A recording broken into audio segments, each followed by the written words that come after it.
West বেঙ্গলের পঞ্চম শ্রেণীর প্রত্যেকটা শিক্ষার্থীকে আমার ইউটিউব চ্যানেল ইংলিশ ক্লাসে স্বাগত। আমাদের আজকের আলোচনার বিষয় হলো পঞ্চম শ্রেণীর বাটারফ্লাই বইয়ের lesson number 5 my school days. আমরা মাই স্কুল ডেজ এই টেক্সটটির প্রথম পার্ট আলোচনা করব। তো দেখো, আমাদের এই যে টেক্সটে এই গল্পটি দেওয়া হয়েছে, এটা কিন্তু সত্যজিৎ রায়ের ছোটবেলাকার একটা জীবন এবং তার নিজের লেখা বই থেকেই নেওয়া হয়েছে। তো মাই স্কুল ডেজ, এখন মাই মানে কি? মাই মানে আমার, স্কুল অর্থাৎ স্কুল ডেজ আমার স্কুলের দিনগুলি।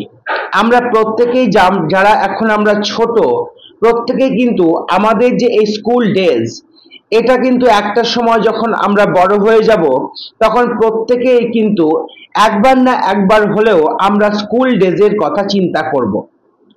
তাহলে মাই স্কুল ডেজ মানে হলো আমার স্কুলের দিনগুলি। আমরা লাইন বাই লাইন অ্যানালাইসিস করব, তার সঙ্গে বাংলা মানেটা আমরা লাইন বাই লাইন পড়ব। তো চলো শুরু করা যাক। ওয়ান মর্নিং, একদিন সকালবেলা, আই ওয়েন্ট, আমি গিয়েছিলাম। কোথায়? To Ballygunge government high school. Ballygunge government high স্কুলে উইথ মাই ম্যাটার্নাল আঙ্কেল, আমার মামার সাথে। আঙ্কেল মানে কাকা, আর ম্যাটার্নাল আঙ্কেল মানে হলো মামা। তাহলে এই পুরো সেন্টেন্সটাকে আমরা কয়েকটি পার্টে ভাঙতে পারি। প্রথম পার্ট, ওয়ান মর্নিং, একদিন সকালবেলা। আই ওয়েন্ট, আমি গিয়েছিলাম। To Ballygunge government high school, Ballygunge government high স্কুলে। উইথ মানে সঙ্গে, তাহলে উইথ মাই ম্যাটার্নাল আঙ্কেল, আমার মামার সঙ্গে। পরের সেন্টেন্সে চলে এসো। The class teacher gave me a few questions to answer and also a few sums to solve. তাহলে দেখো, দ্য ক্লাস টিচার অর্থাৎ শ্রেণী শিক্ষক, gave me, the class teacher শ্রেণী শিক্ষক, গেভ মি আমাকে দিয়েছিলেন, এ ফিউ কোশ্চেন্স কিছু প্রশ্ন, টু অ্যান্সার উত্তর করতে, অ্যান্ড এবং অলসো এ ফিউ সামস কিছু অঙ্ক দিয়েছিলেন, টু সলভ সমাধান করতে। তোমাদের সুবিধার্থে দেখো, আমি বাংলা মানেগুলো নিচে লিখে দিয়েছি। তোমরা যারা এই মানেগুলো লিখে নিতে চাও, তারা অবশ্যই ভিডিওটা পজ করে তোমরা এর প্রত্যেকটা লাইনের যে বেঙ্গলি মিনিং সেটা লিখে নিতে পারবে। আমরা চলে আসব 3 নম্বর সেন্টেন্সে। আই রোট দ্য অ্যান্সার্স, আমি উত্তরগুলো লিখেছিলাম। সলভ দ্য সামস, অঙ্কগুলির সমাধান করেছিলাম। অ্যান্ড এবং শোড দেম, শো মানে দেখানো, তাহলে শোড দেম সেগুলিকে দেখিয়েছিলাম, টু দ্য টিচার শিক্ষককে। তাহলে এই সেন্টেন্সটা কয়েকটি ভাগে ভাগ করতে পারি। আই রোট আমি লিখেছিলাম, দ্য অ্যান্সার্স উত্তরগুলি, সলভ দ্য সামস অঙ্কগুলি সমাধান করেছিলাম, অ্যান্ড শোড দেম সেগুলিকে দেখিয়েছিলাম, টু দ্য টিচার শিক্ষককে। He went through the answers and noted, তাহলে he went through, go through মানে হলো কোনো কিছু পড়া, তাহলে he went through the answers তিনি উত্তরগুলি দেখলেন, অ্যান্ড নোটেড এবং মাথা নাড়িয়ে সম্মতি জানালেন।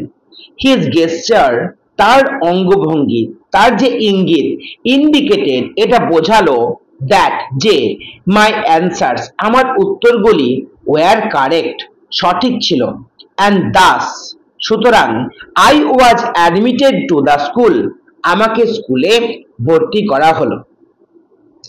তাহলে আমরা দেখতে পাচ্ছি যে যে ন্যারেটর বা বক্তা, সে বালিগঞ্জ গভর্নমেন্ট হাই স্কুলে গিয়েছে এবং তার মামার সাথে গিয়েছে, অর্থাৎ সেই স্কুলে যে ক্লাস শ্রেণী শিক্ষক তিনি তাকে কিছু প্রশ্ন এবং কিছু অঙ্ক দিয়েছেন সমাধান করার জন্য, এবং আমাদের যে বক্তা তিনি সমস্ত কিছু যেহেতু সঠিক করেছেন, তাই তাকে সেই স্কুলে ভর্তি করা হলো।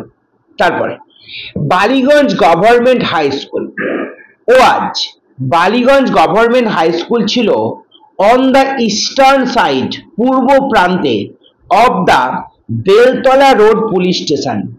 বেলতলা রোড পুলিশ স্টেশনের ইস্টার্ন সাইড মানে পূর্ব প্রান্তে ছিল।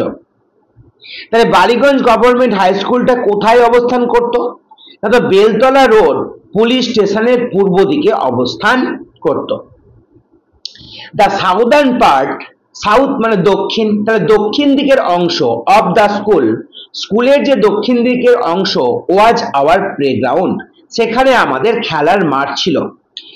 ইট ওয়াজ সারাউন্ডেড, সারাউন্ড মানে ঘেরা, আর ইট ওয়াজ সারাউন্ডেড এটা ঘেরা ছিল by a lofty wall, lofty মানে উঁচু আর ওয়াল মানে প্রাচীর, তাহলে এটি একটি উঁচু দেওয়াল দিয়ে ঘেরা ছিল। When seen from above, seen মানে দেখা হতো, ফ্রম অ্যাবভ মানে উপর থেকে, তাহলে হোয়েন সিন ফ্রম অ্যাবভ উপর থেকে দেখলে দ্য স্কুল লুকড, স্কুলটিকে দেখাতো লাইক দ্য ইংলিশ লেটার টি, ইংরেজি বর্ণ বা অক্ষর টি এর মতো। তাহলে এখান থেকে প্রশ্ন আসবে উপর থেকে দেখলে স্কুলটাকে দেখতে কেমন লাগতো? স্কুলটিকে দেখতে লাগতো ইংরেজি বর্ণমালা টি এর মতন। দ্য ভার্টিক্যাল পার্ট মানে উলম্ব অংশ অফ দ্য টি, তাহলে সেই টি যে আকারের যে স্কুল, সেই স্কুলের উলম্ব দিকটা মানে এই দিকটা ছিল was the hall of the school, স্কুলের হল ঘর ছিল, তাহলে এই দিকটায় স্কুলের হল ঘর ছিল।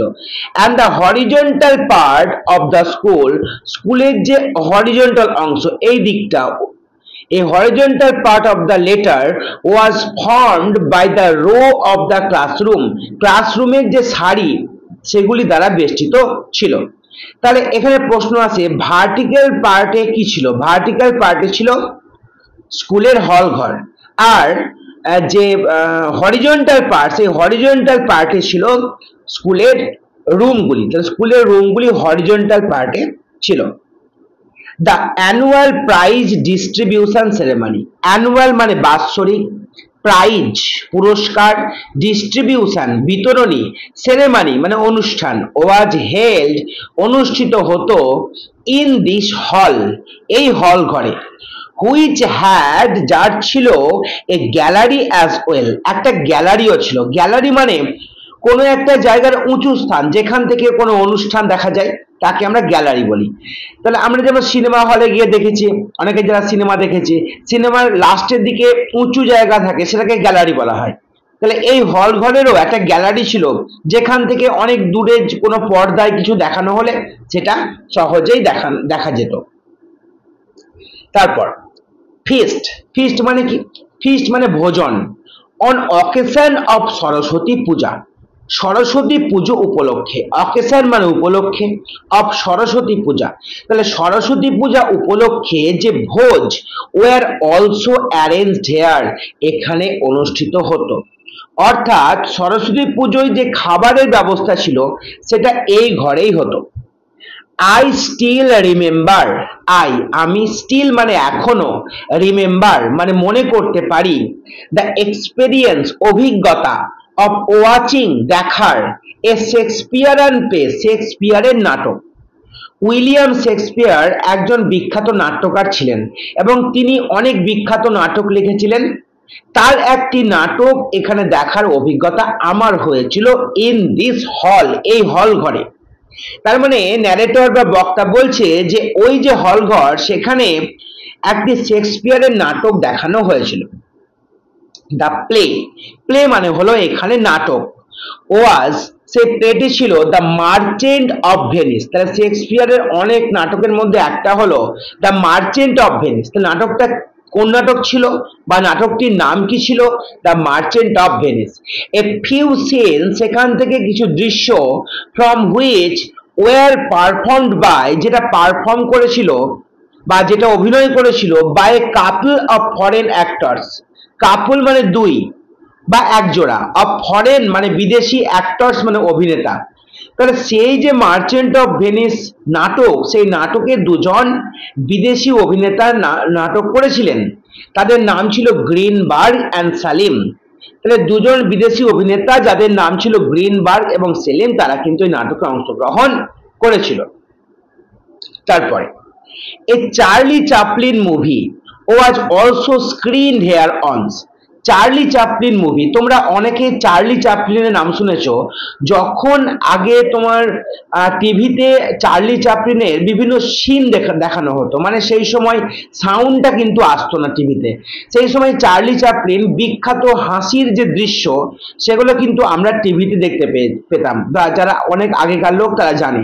তাহলে এই চার্লি চ্যাপলিন মুভি মানে একটা সিনেমা, সেই চার্লি চ্যাপলিনের ওয়াজ অলসো স্ক্রিন মানে পর্দায় দেখানো, হেয়ার এখানে ওয়ান্স মানে একবার, অর্থাৎ একবার এখানে একটি চার্লি চ্যাপলিনের সিনেমাও প্রদর্শিত হয়েছিল।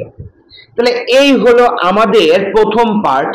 এরপরে মাই স্কুল ডেজ থেকে বেশ কিছু multiple choice question, true false question, complete the sentence question, তারপর কিছু প্রশ্ন উত্তর অর্থাৎ শর্ট অ্যান্সার টাইপ প্রশ্ন উত্তর, এগুলো আমি পরের ভিডিওতে নিয়ে আসব। তোমরা অবশ্যই চ্যানেলটির সঙ্গে থেকো, এবং এই চ্যানেলের সঙ্গে থাকলে তোমরা অবশ্যই তোমাদের ক্লাসের সমস্ত গুরুত্বপূর্ণ ভিডিও এই চ্যানেল থেকে পেয়ে যাবে।